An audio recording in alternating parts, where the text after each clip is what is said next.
Let's walk to the Wailing Wall through the Muslim Quarter. This is one of the 8 entrances to the old city of Jerusalem. This beautiful gateway, known as Damascus Gate, is the northern entrance, the busiest especially for those going to the Arab market. The gate itself has ancient roots dating back to Roman times, but the current look was built by the Ottomans in the 1500s. It's a favorite spot for both locals and tourists, with its big plaza and impressive stone architecture. Right here beside me, you can see the original Roman entrance from the 2nd century. As you can tell, after so many wars and layers of rebuilding, the city level has risen way above where it was 2,000 years ago.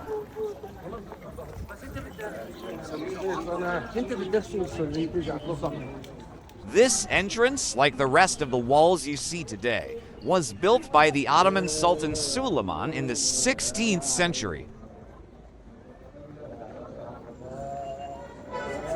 All right, let's head inside. Many of the city gates were built in an L shape to make it harder for invaders to launch a direct attack.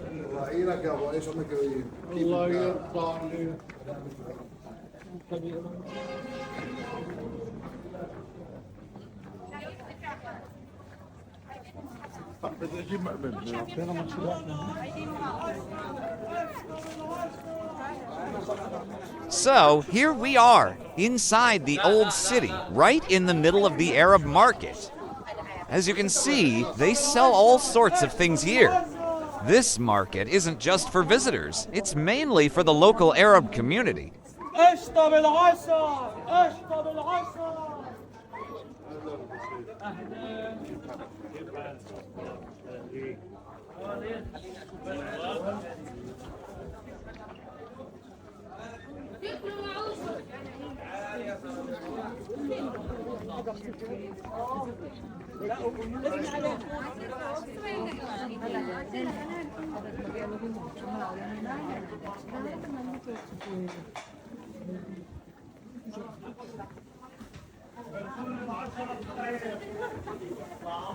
Anyone want to try some authentic Arabic bread? This path has existed since Roman times and later during the Byzantine period. Here are the 2 cardos. The one on the right is the Cardo Maximus, but today we're taking the one on the left as it's the fastest route to the coat.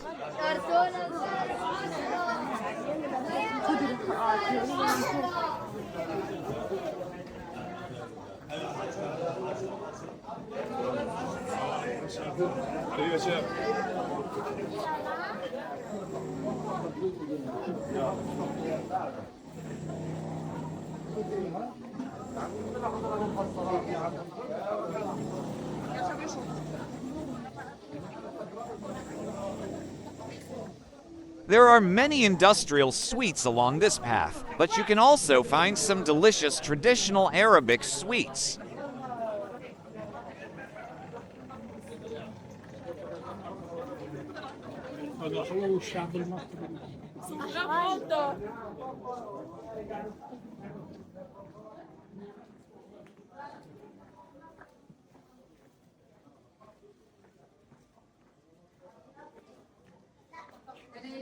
Around 36,000 people live here in the old city, with the majority being Muslims, just over half of the population. We also have Jewish and Christian communities living within these ancient walls.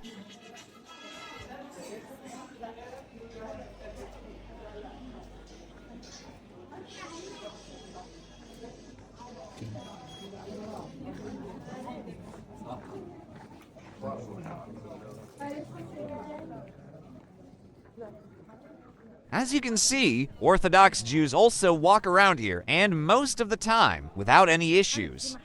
In fact, some Jews even live here in the Muslim Quarter. This was actually common before Independence War. Jews used to live in the Arab Quarter because it was more affordable. But they were all expelled during the 1948 war, when Jordan captured East Jerusalem.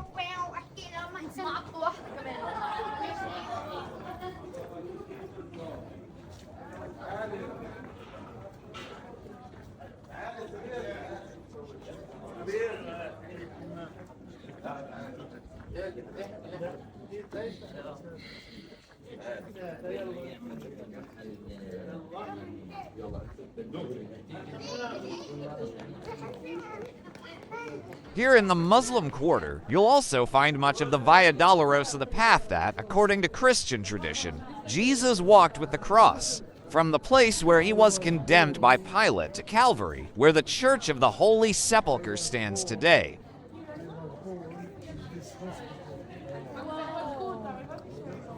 Contrary to what many think, these aren't soldiers, they're border police. These young officers ensure the safety of local communities and allow all visitors and tourists to move throughout the city with peace of mind and security. Anyone who comes in peace has their religious rights protected, regardless of the faith they follow.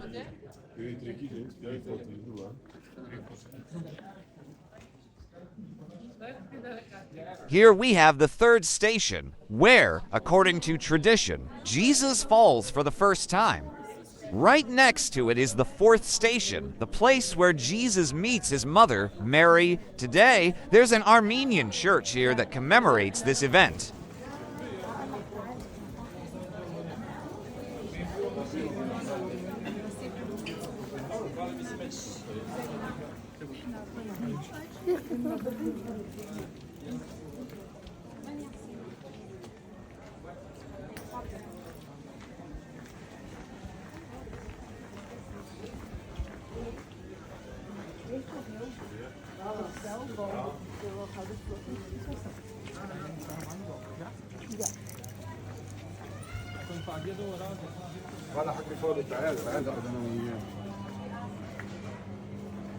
This is the fifth station of the Via Dolorosa, where Simon of Cyrene begins helping Jesus carry the cross.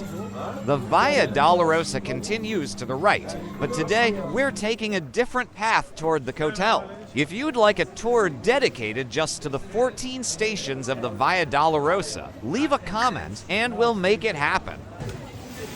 As I walk through the streets of the Muslim quarter, you'll notice many women in traditional dress, some wearing veils, others not. Wearing a veil here is a personal choice, and some women choose to wear it at different stages of life. Most of the houses you see along the way were built centuries ago and could easily be hundreds of years old. The architecture here is a fascinating blend, mainly from the Ottoman and Mamluk periods. A good example of Mamluk architecture is right here on your left.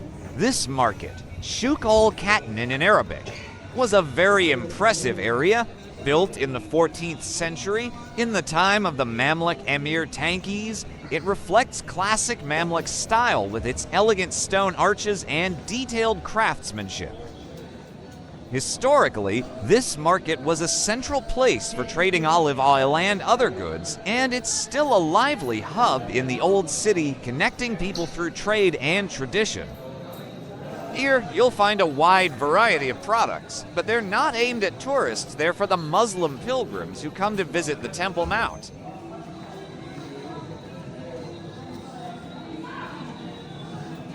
At the end here is one of the several entrances to the Temple Mount, but not everyone can go in. The Muslim organization Waqf, which oversees the area, only allows Muslims unrestricted access. Non-Muslims can enter only through a single gate, the Maghrabi gate, and only for limited hours, 2 hours in the morning and 1 in the early afternoon, 5 days a week. Meanwhile, Muslims are free to enter through any of the multiple gates at any time or day. This means we now have to turn around and head back to continue our path toward the Western Wall. Back on track, we're approaching the security checkpoint, which I can't film. But right after that, we'll be getting close.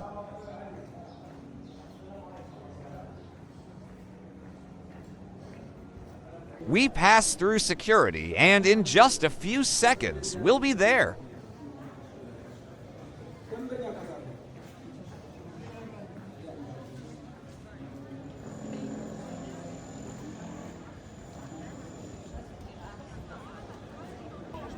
And here we are at the Western Wall, or Kotel. It's one of the holiest places for Jews, where people come to pray, reflect, and leave written prayers in the cracks of the wall.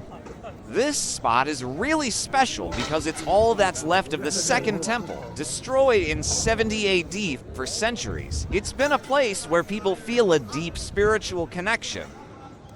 It looks like there might be a military ceremony happening here today, but let's head a bit closer. We'll touch the wall before we say goodbye.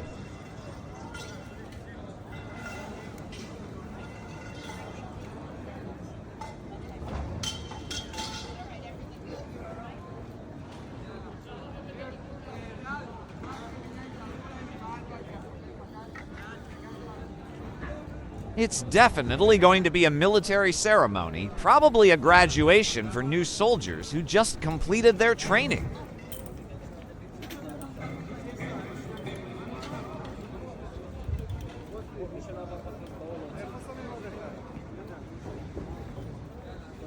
Now, let's grab our kippah. We need to wear it as a sign of respect when we're near the wall.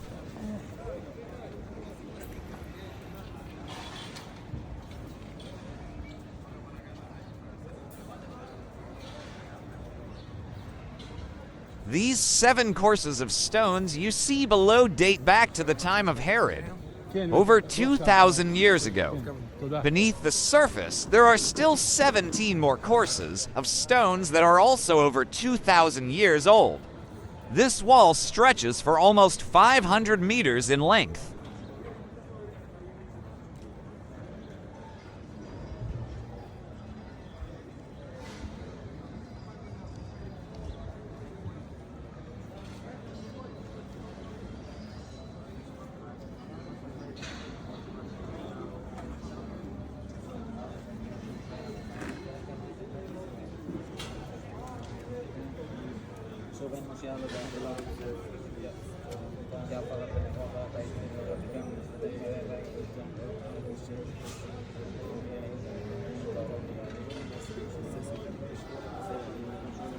It's important to mention that no one here is praying to the wall itself.